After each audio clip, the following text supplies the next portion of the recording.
நான் பிரியமுள்ள பிள்ளையா? Praise Lord. நீங்கள் கடவுளின் அன்பார்ந்த பிள்ளைகளாய் அவரை போல் ஆகுங்கள்.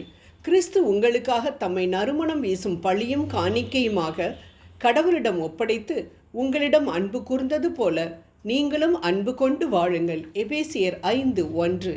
சாதாரண பிள்ளைகளாக அல்ல, மாறாக அன்பார்ந்த பிள்ளைகளாய் அவரை போல் ஆக வேண்டும் என நாம் அழைக்கப்பட்டுள்ளதாக புனித பவுல் இங்கு கூறுவதை நாம் காண்கிறோம்.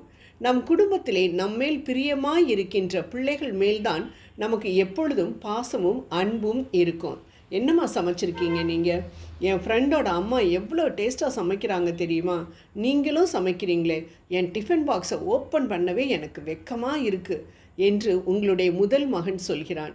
இரண்டாவது மகன், எப்படிம்மா காய்ச்சல் இருந்தாலும் இவ்வளோ சீக்கிரமாக எந்திரிச்சு எங்களுக்கு எல்லாத்துக்கும் சாப்பாடு செஞ்சு கொடுத்தீங்க, நீங்கள் உண்மையிலே கிரேட்டுமா என்று சொல்கிறான் என்று வைத்துக்கொள்வோம்.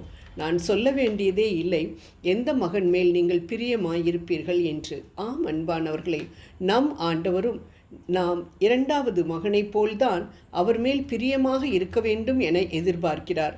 அவருடைய இரத்தத்தை கொடுத்து நம்மை மீட்டிருக்கிறார். ஆகவே நன்றி உணர்வுடன் நாம் அவரை துதிக்க வேண்டும் என துதிக்கு பாத்திரராகி அவர் விரும்புகிறார்.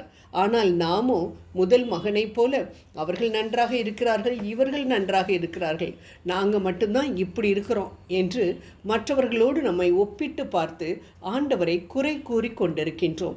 நாம் நம் பாவங்களுக்காக மனம் வருந்தி அவருடைய புனித இரத்தத்தினால் மீட்கப்பட்ட பிள்ளைகளாக மாறியிருக்கலாம்.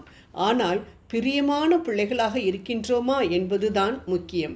அன்பானவர்களே, நம் ஆயுள் காலம் எவ்வளவு என்பது நமக்கு தெரியாது.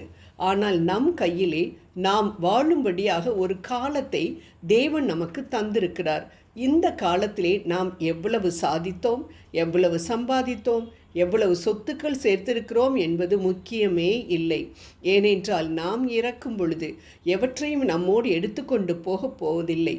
பணக்காரராக இருந்தாலும் சரி, ஏழையாக இருந்தாலும் சரி, எல்லோருக்கும் அதே 6 அடி மண் தான் தேவை. நம்மோடு வருவது நம் ஆத்துமாதான். அது சொல்லும் நாம் வாழ்ந்த காலத்தில் ஆண்டவருக்கு பிரியமாக வாழ்ந்தோமா இல்லையா என்று. அதனால்தான் ஆண்டவருக்கு பிரியமாக வாழ்ந்த லாசரு ஆபிரகாமின் மடியில் காணப்பட்டார். ஆனால் செல்வச் சீமானாயிருந்தும் ஆண்டவருக்கு பிரியமில்லாத வாழ்க்கை வாழ்ந்த பணக்காரன் அக்கினியில் கிடந்து வேதனைப்பட்டதை இயேசுவே லூக்கா எழுதிய நற்செய்தி 16ஆம் அதிகாரத்தில் கூறியிருப்பதை நாம் காண்கிறோம். ஆண்டவர் என்னை பார்த்து, என் பிரியமே, என் ரூபவதி, உன்னில் எந்த பழுதையும் நான் காணவில்லை, இனிமை மிகு பாடல் உன்னத பாட்டு 4:7 என்று சொல்லத்தக்கதான வாழ்க்கையாயிருக்கிறதா என் வாழ்க்கை என நம்மை நாமே ஆராய்ந்து பார்க்க அழைக்கப்பட்டிருக்கிறோம் அன்பானவர்களே. ஆம், நம் வாழ்க்கை ஆண்டவருக்கு பிரியமானதாக இருக்க வேண்டும். அதே போல் ஆண்டவருக்குள் மனிதருக்கும் பிரியமானதாய் இருக்க வேண்டும். நம் சொல், செயல், சிந்தனை அனைத்தும் ஆண்டவரை பிரியப்படுத்துவதாக அமைய வேண்டும்.